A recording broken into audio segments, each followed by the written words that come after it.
In August 2016, a frantic phone call was made to 911 by a woman named Pam Hupp. 911, where's your emergency? Hey, hello, there's someone breaking in my house. Help! She claimed that she was being robbed by a man named Louis Gumpenberger.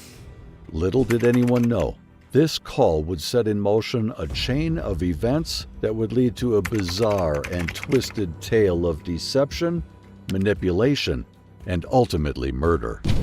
Join us as we delve into the chilling story of Pam Hupp and the events that rocked a small town in Missouri. August 2016 was a dreadful night for Pam and her alleged robber, Louis. As the night unfolded, Pam contacted emergency services and reported that 33-year-old Louis Gumpenberger was robbing her. During the phone call, Pam discharged all the bullets in her firearm at her alleged attacker. Following the shooting, she went outside to await the arrival of law enforcement officials. Sadly, Louis was declared dead at the scene, and Pam was subsequently. Before anything else even happens, notice what she's worried about. Not the man who's been shot, not the chaos. She wants to know if she's being recorded. That tells you everything about where her mind is. This isn't panic, this is control. People who are truly afraid don't manage optics. They survive. Taken in for interrogation. Did you ask him about the film? What are you talking about? Is this going to be filmed? Because I always appear on the news. Oh, well, okay, I don't know about Chris Hayes, but in an incident such as this, okay, to protect you, to protect me, we're going to record it, okay? Just because that way, you know, it doesn't look like you're hiding anything, it doesn't look like I'm hiding anything. Okay. That way I don't misconstrue something you say down the road, you know, like I misinterpret something you said, or I thought you said one thing and you actually said it. Okay, so again, I appreciate you coming up here and talking to us. I know that you wanted to come up here instead of talking to the scene, which is great. I guess, is there, just out of curiosity, is there a reason why you came up? Is it cooler here or something? No, temperature-wise? The officer said that I'd have to go back to here to repeat everything. Oh, okay. So I didn't want to go anywhere. Well, I appreciate you coming up here with us, okay, and we'll take you home. I just want to We go can anywhere take you home, but too. there. Anywhere but there? So that Fair was enough. fine to come here. Fair enough. As Pam sat in the interrogation room, her mind raced with thoughts. She couldn't shake the feeling that all eyes were on her, watching her every move and listening to her every word. Her first concern before the questioning began was whether or not she was being recorded. She knew that everything she said and does will be scrutinized, and the weight of that knowledge was almost too much to bear.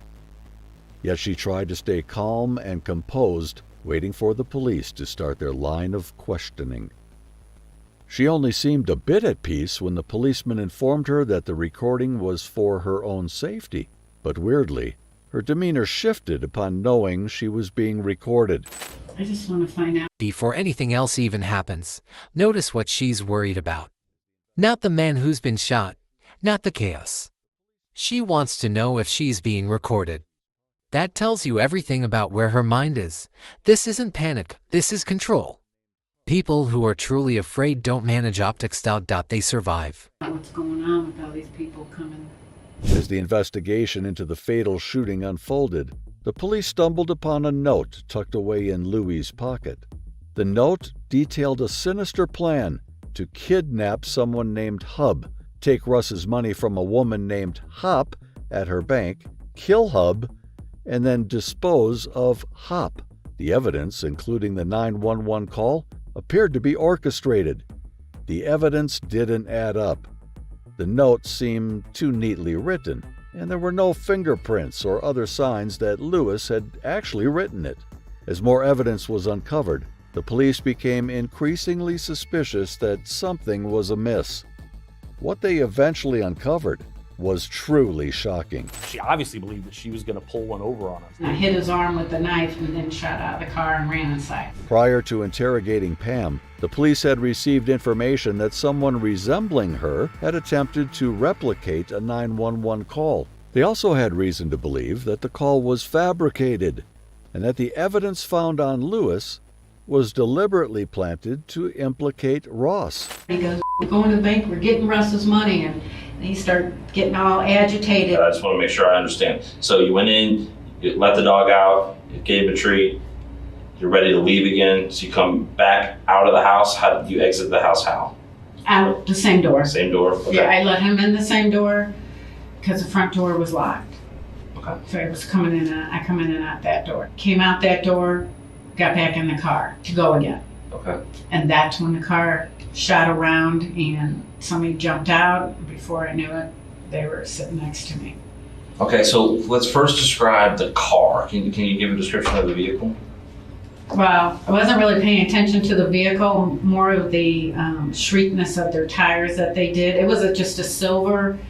It wasn't as small as like a little Toyota, a little bit bigger, but not a big one sedan. It was 4 doors. So 4-door, Mhm. mid. Did you say mid-size? Is that? Yeah, probably mid-size. Wasn't brand new. Do you remember anything specific about, other than being silver, being 4 doors? Anything on that? You said it wasn't that new. No, Anything it else? wasn't like shiny, like you could tell it was. Just had a 2004 Honda, kind of like older like that. You know, not that it was a piece of crap or anything, but it was, yeah. It was a veteran car.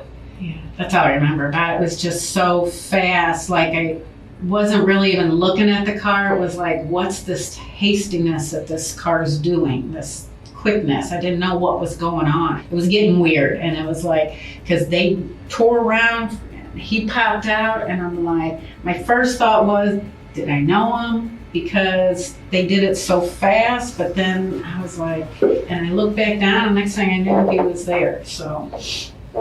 Okay, so as I was up there for a few minutes, and I noticed that there was an orange car parked on the street. That's my next door neighbor's. It's Okay, it's broke your neighbor's down. car. Okay, Mhm. I wasn't sure. I didn't know where that It's came broke from. down. Okay. And I looked up again, the guy had shot out. When he pulled around, a guy like shot out, and I looked down again and thought, it's kind of strange. I don't even know if I thought it was strange, but it was weird. And so I looked up again as he was getting out, and he squealed right off. The guy squealed right off. Like, I assume he shut the door, but I don't even know because I wasn't looking at that. I could hear it in that, and I was more looking at like, who's getting out of the car? You know, is it somebody I know? Because they're right in front of my driveway. So that guy squeals away. The guy jumps in the passenger seat of the car. I know you described he was having a knife in one hand and something else in He has another. Yeah, well, he had popped in when he opened up the door, and I don't know what I was thinking. I don't even know. He just was in there so fast, but I know he was jumbling something in this arm and had a knife in the other hand. And then he switched somehow. I don't know if he set his stuff down or dropped it. I don't know what he did, but he had put the knife in the other hand then. And that's when he put it up here. So you're using your right hand. Are you right or left-handed? I'm right-handed. Okay. Did you use your right hand because you're right-handed, or did you use your right hand because that's how you recall it happened, or? That's how I recall that it happened. Because he had something in his right hand when he first got in, and then the first few seconds, I didn't see a knife or anything. I know he just had stuff, you know, and I was just like freaked out, and then all of a sudden he dropped stuff, and then he had a knife, so I'm guessing right. Okay. So what, if anything, did he say? He said, you're going to take me to the bank and get Russ's money. We're going now, so get going. But he just kept yelling stuff like that at me. So at this time, I don't have it in gear or anything. Or I do have it. No, I don't have it in gear. And I had put it in gear to go because I didn't know what to do. And then that's when I noticed he was looking back. I don't know if he was looking, because cars, I don't know what he was looking at, but he kept looking back, and I noticed that. So I put it back in the gear, and he said, get going right now, we're going to the bank. And then he looked back again like this, and I hit his arm, and I shot out of the car. So when you say put it back in gear, you mean you put it back in park? Mhm. Okay. So my plan was to get out of the car somehow. So when he came up and approached you at the car door and got in, the vehicle was in reverse with your foot on the brake? Yes. Okay. I don't know. I don't know if it was still in park or in reverse. I don't know. I'm not sure. Okay, so you kind of described the guy in the I think it silver. was in reverse, but I can't swear to it. I don't know if I put it in reverse when he said, let's go, or if I already had it in reverse. I don't know because I kept looking at him and kind of what the hell was going on with the situation. Next thing I know, he's there. Okay. At that point, no, you know what? No, it wasn't. I wasn't in gear. My car was running. I had left my car running when I came out. I came out, so it was in park. Listen to how the story keeps changing. Park, reverse, knife hand, no knife, maybe a knife. This isn't trauma confusion. This is someone trying to steer a narrative in real time. Real memories are messy, but they don't constantly re-edit themselves to fit questions. Even though Pam thought that how she described the incident and Louis' condition would play in her favor and convince the police, she was far from the truth. In reality, the police had already caught on to her lies and knew something was amiss, so she was fooling no one. As it was, there was a lot of mystery surrounding Pam. In 2013, Pam's mother, Shirley, passed away under mysterious circumstances. After her death, Pam inherited a large life insurance policy. Shirley was found by her housekeeper beneath the balcony of her apartment with a broken railing. The coroner's report concluded that Shirley's death was due to an accidental fall. However, what was strange about the incident was that there was 8 times the normal dose of the sedative zolpidem in Shirley's system, raising questions about the cause of her fall. In another instance, Pam would receive a large sum of money from the life insurance policy of a woman named Betsy Ferrier. Betsy, who was suffering from breast cancer, trusted Pam deeply and eventually named her as the sole beneficiary of her $150,000 policy. Betsy had grown wary of her husband Ross spending all of the money and believed Pam would put it to better use. As it turned out, Pam had worked hard to gain Betsy's trust before being named the beneficiary. The police later discovered that Betsy Ferrier had been poisoned with a lethal dose of antifreeze. This raised red flags, as it seemed unlikely that 2 women close to Pam would die under mysterious circumstances within a few years of each other. This is where it stops being coincidence. To women, to suspicious deaths, to life insurance payouts. When death keeps showing up next to the same person, money usually isn't far behind. Before the police even interviewed Pam, they had reason to suspect that the crime scene was staged. They had received a report that someone matching Pam's description had attempted to reenact a 911 call in the area shortly before the shooting took place. When they listened to the actual 911 call from Pam, they found it suspicious. Her tone and words didn't seem to match the severity of the situation. Have you ever seen this guy before? No. Don't know him. He doesn't look like somebody you've seen somewhere before with somebody else. I mean, as you remember back, as you picture him in your mind,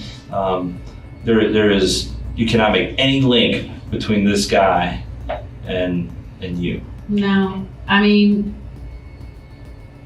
I wasn't looking directly at his face. I was trying not to look at him. I do know when he did get in, there was something familiar about him, but I don't know him. So I don't know if I don't know. He seemed familiar, like I should know him, but I do not know him. They also noticed inconsistencies in her story and the fact that she had fired all the bullets in her gun at Louis, which seemed excessive for self-defense. The driver of the vehicle, to the best of your ability, what you saw. Describe the guy that got in the vehicle with you.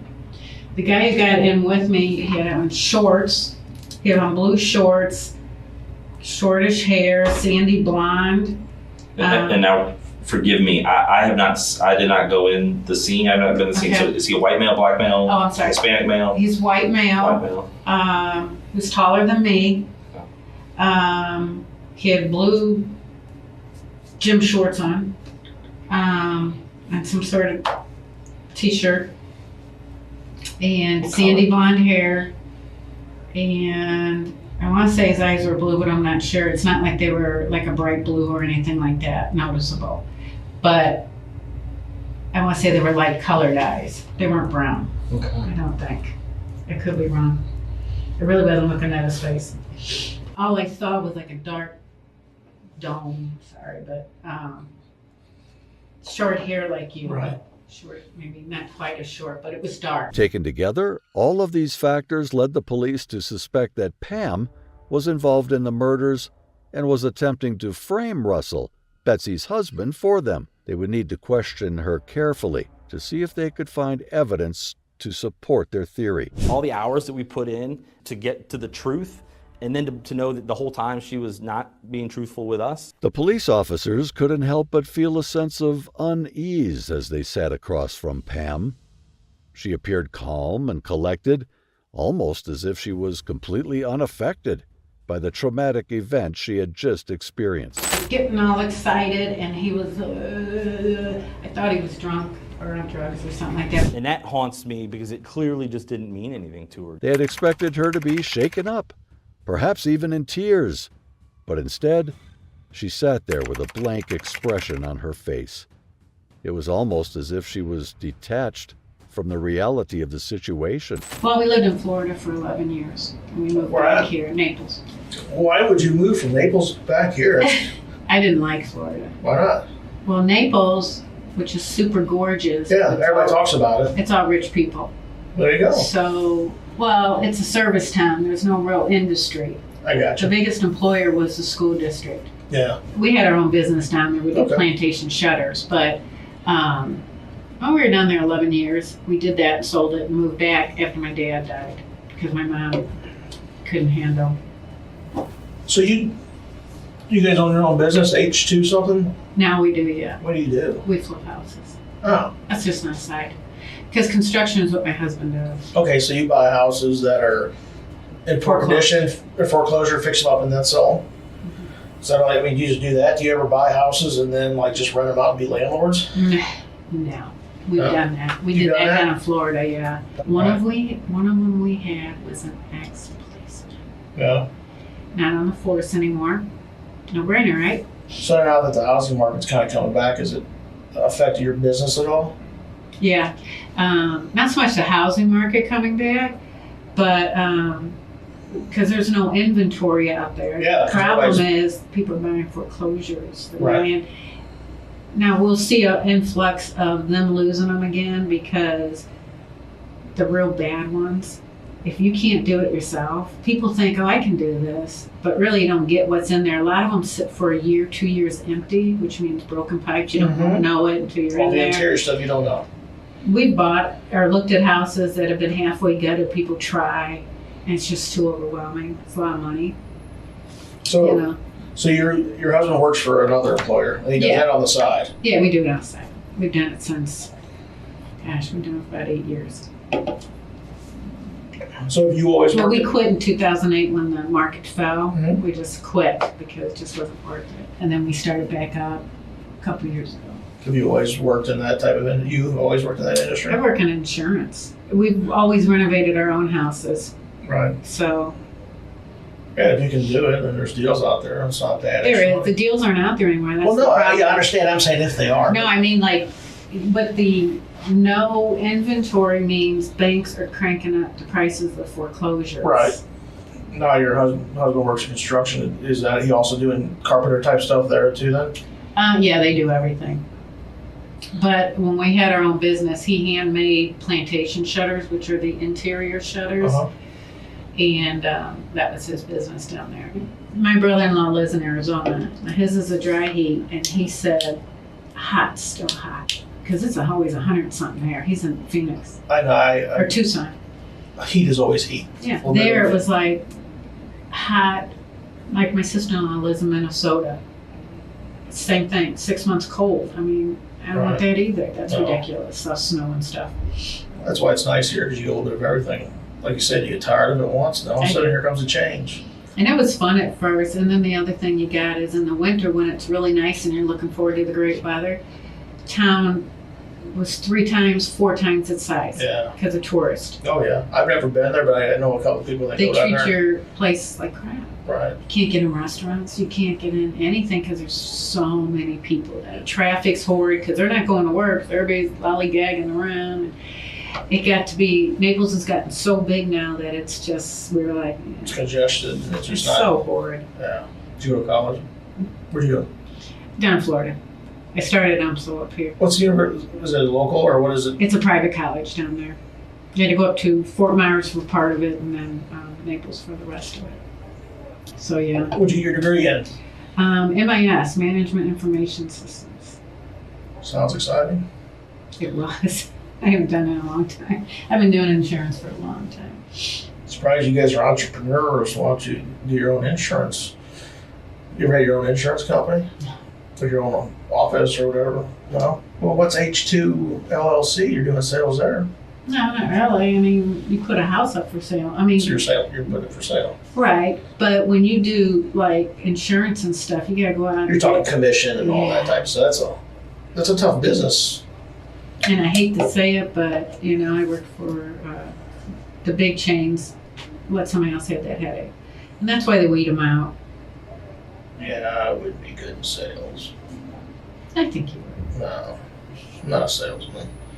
I hope she got that on film. I don't know if she did my. I don't think she did my forearms. I just noticed that scratch. She did my uppers and my hands, but I don't think she did that. I just noticed it. Let me see what she said. Well, it is a I big had some deal. bruising starting up there. But you're not sure if she got the scratch there? Well, I did this for my hands. I don't think she took it on my arm. As they tried to make small talk with her, asking about her hobbies and interests, the officers couldn't help but wonder what was going on inside her head. They had a What's most disturbing isn't what she says, it's how normal she becomes. Casual talk, business chatter, like none of this matters. That emotional disconnect is often louder than a confession. And by the end, the truth finally catches up. hunch that there was more to this story than what met the eye. They needed to dig deeper and find out the truth. The room was filled with eerie silence as they waited for their bosses to give them the green light to continue the interrogation. Little did they know that what they were about to uncover would shock them to their very core. Pam's calm demeanor was just the tip of the iceberg, and what lay beneath the surface was a web of lies, deceit, and greed that would change everything they thought they knew about the case. And I just started shooting and walking towards them. I wanted to be sure I hit them. Because everybody kept saying that's a little gun and blah, blah, blah, and I got to reclub. So once that door opened and he was there, I just started shooting and walking towards him until I didn't have him more. It did not appear to me that she was in fear of Louis in any way, shape, or form. As it turns out, Pam had been manipulating people for years, and Louis was just the latest victim. She had convinced him to pretend to rob her and promised him a large sum of money in return. What Louis didn't know was that Pam was using him to frame someone else for murder, more specifically Russell, the husband of Betsy. Russell was wrongfully convicted of the murder of his wife and was later acquitted. After his acquittal, he claimed that Pam had murdered Betsy to get a hold of her life insurance policy. When he came forward with this claim, Pam obviously wanted him removed from the scene. The police were able to connect the dots and realize that Pam had been behind the deaths of her mother and Betsy as well.